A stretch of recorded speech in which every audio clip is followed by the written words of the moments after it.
It was SAIT Trojans soccer action down at Broadview Field this past weekend. Both the women's and the men's team were taking on the visiting Lethbridge Kodiaks. This was an important game for the Trojans as the season is almost half over. The women's team must keep fighting hard the rest of the season as they must finish top 3 in the South Division in order to make the playoffs. Captain Eric Balmer was player of the game for the women's team and had 2 goals to lead them to victory. She explains that the team must be prepared for everything in order to be successful in upcoming games. Successful? Coming out to play, people have to be there.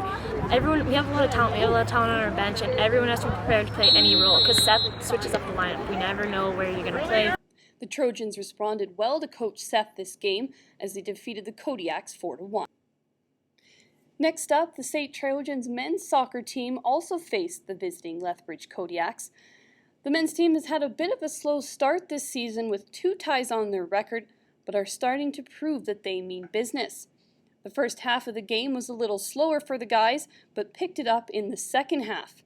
Midfielder Brian Baker says everyone on the team has something to prove and wants to make the roster.